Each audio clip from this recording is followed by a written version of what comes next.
కూటమిలో వచ్చిన బీజేపీ అభ్యర్థి ఆదోని పార్థసారథి గారు మన దగ్గర ఉన్నాము.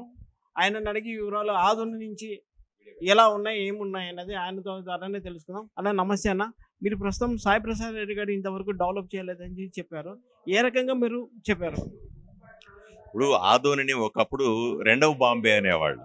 అంతగా వ్యాపారాన్ని కానీ లేదా అక్కడ ఉన్నటువంటి ఫ్యాక్టరీలు కానీ ఆ రకంగా ఉండేవి. ఇప్పుడు మీరు వెళ్ళి చూస్తే అత్యంత వెనుకబడిన ప్రాంతం ఏదైనా ఉందంటే ఆదోనిగా తెలుస్తా ఉంది. దీనికి ప్రధానమైన కారణం అక్కడ ఎమ్మెల్యేగా ఉన్నటువంటి సాయి ప్రసాద్ రెడ్డి గారు.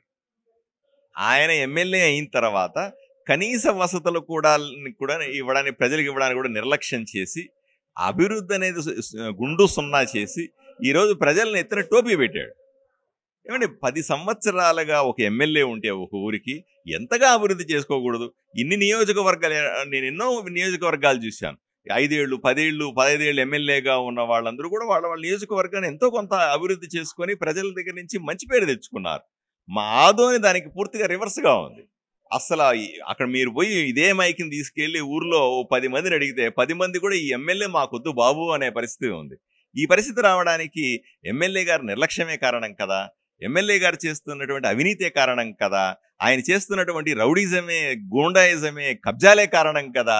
ఆయన పోతే తప్ప ఆదోని బాగుపడదని ఈరోజు నేను నమ్ముతా ఉన్నాను. భారతీయ జనతా పార్టీ సీరియస్గా చెప్తా ఉంది. ఇటువంటి అవినీతిపరమైనటువంటి ఎమ్మెల్యేని ఏమాత్రం ఉపేక్షించేది లేదు.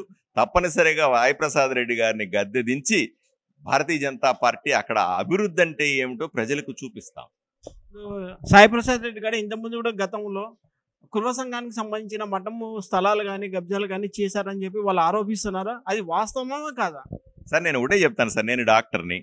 నేను డాక్టర్ వృత్తి చేసి ₹1 సంపాదించి కుటుంబాన్ని నడుపుతున్నాను. ఆ డబ్బులు మిగిలితే రాజకీయాలు చేస్తా ఉన్నాను. నేను సూటిగా ప్రశ్నిస్తున్నాను, సాయి ప్రసాద్ రెడ్డి గారు ఏ ఉద్యోగం చేసి, ఏ వ్యాపారం చేసి కోట్లకు పడగలెత్తాడు, 100 కోట్లకి అధిపతి అయినాడు? సమాధానం చెప్పాలా? ప్రజలు అడుగుతున్నారు కదా ఈరోజు. అయ్యా నువ్వు ఏ వ్యాపారం చేసావు, ఎట్లా వచ్చినాయి నీకు డబ్బులు? నువ్వు ఆదోనికి వచ్చినప్పుడు సైకిల్ మీద వచ్చావట. 10 ఏళ్లలో 15 ఏళ్లలో నువ్వు అపర కోటీశ్వరుడు ఎలా అయినావు, 1000 కోట్ల అధిపతి ఎట్లా అయినావు? ఇవన్నీ అవినీతి డబ్బులు కావా? ఇది ప్రజల డబ్బులు కాదా? ఇది కొట్టేసిన డబ్బులు కాదా? మరి దీనికి సమాధానం చెప్పాల్సిన అవసరం ఉంది కదా. సో మేము ప్రజల వైపు నుంచి అడుగుతా ఉన్నాం, అయ్యా నువ్వు నిజాయితీగా నువ్వు ఈ రోజుకైనా నీ తప్పు ఒప్పుకో, నువ్వు చేసినవన్నీ కూడా తప్పని చెప్పు ప్రజలకి. ప్రజలు క్షమిస్తారేమో చూద్దాం. అట్లా కాకుండా ఇప్పటికీ నేను అభివృద్ధి చేశాను, నేను ప్రజల గురించి పట్టించుకుంటే నేను చాలా పెద్ద ఎమ్మెల్యే అంటే విశ్వసించడానికి ప్రజలు సిద్ధంగా లేరు. వాళ్ళ ప్రభుత్వమే ఎప్పుడు చేయలేని అభివృద్ధి మేము చేశామని చెప్పి వాడ విడివిడిగా చెప్తున్నారు. మీరేమో సాయి ప్రసాద్ రెడ్డి గారు ఆదోనిలో నుంచి ఎలాంటి మార్పు లేదని చెప్పి చెప్తున్నారు. సాయి ప్రసాద్ కూడా మా గవర్నమెంట్లోనే ఆదోని అభివృద్ధి చేశామని వాళ్ళు చెప్తున్నారు. చూపించాలి. నేను ఈరోజు మీ ద్వారా నేను సాయి ప్రసాద్ రెడ్డి గారికి బహిరంగ సవాల్ విసురుతా ఉన్నాను. ఆయన రమ్మనండి, ఆడ భీమా సర్కిల్లో వస్తాడా, ఇంకేదైనా సర్కిల్ అంబేద్కర్ విగ్రహం దగ్గరికి వస్తారా, లేదా గుడికి వస్తారా, లేదా మసీదుకి వస్తాడా? ఎక్కడో వచ్చి ప్రమాణం చేసి నిజాలు మాట్లాడుకుందాం, చర్చించుకుందాం ప్రజల మధ్య నిలబడి. ఆయన 10 సంవత్సరాలుగా చేసిన అభివృద్ధి ఏంటో, ఆయన ఏ విధంగా ఆదోని నాశనం చేశాడో, ఆయన ఎన్ని కబ్జాలు చేసినాడో, ఏ రకంగా డబ్బు సంపాదిస్తా ఉన్నాడో, ఏ రకంగా మట్కా ఆడిస్తా ఉన్నాడో, ఏ రకంగా ప్యాకెట్ ఆడిస్తా ఉన్నాడో, ఇవన్నీ ప్రజల మధ్య చర్చించుకుందాం. రమ్మని చెప్పండి, నా సవాల్ తీసుకోమని చెప్పండి, రమ్మనండి, మాట్లాడదాం. ప్రజల ముందు మాట్లాడితే విషయాలు తెలిసిపోతాయి. అక్కడ మా ఆదోని పోయి చిన్న పిల్లడినే చెప్తాడు ఆయన చేసే పనులన్నింటి కూడా.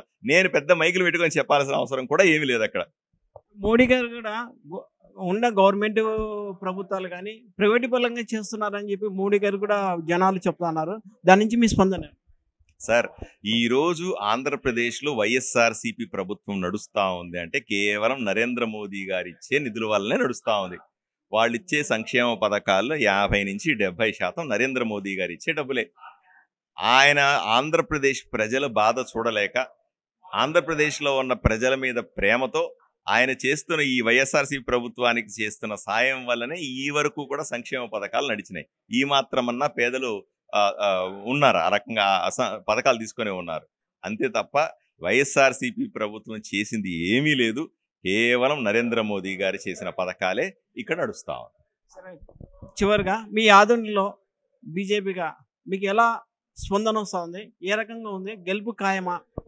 100కు 100% గెలుపు. నా గెలుపు ఖాయం కాదు, నాకు ఎంత మెజారిటీ వస్తుందని చూసుకుంటాను నేను. అట్లాంటి అసలు గెలుపు గురించి నాకు అసలు ఆలోచన లేదు. ప్రజలు సిద్ధంగా ఉన్నారు. ఈరోజు ఎమ్మెల్యేగా సాయి ప్రసాద్ రెడ్డిని దించేయడానికి ప్రతి ఒక్క ఓటరు సిద్ధంగా ఉన్నాడు.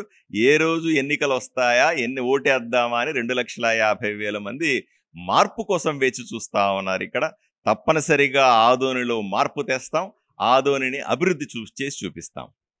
ప్రస్తుతం మన దగ్గర పార్థసారథి గారు గండపదంగా వాళ్ళ ప్రభుత్వమే ఇచ్చిన, మోడీ గారు ఇచ్చిన నిధులతోనే వాళ్ళు ఈ వైసీపీ గవర్నమెంట్ ప్రభుత్వం నడుపుతుందని చెప్పి ఆ గండపదంగా చెప్తున్నారు. సమస్య లేని ఇల్లు ఉండదు, పరిష్కారం లేని సమస్య ఉండదు. బంధాలు గొప్పవి, బాధలు చిన్నవి. మీ సమస్యని మేము పరిష్కరిస్తాం. రండి మాట్లాడుకుందాం.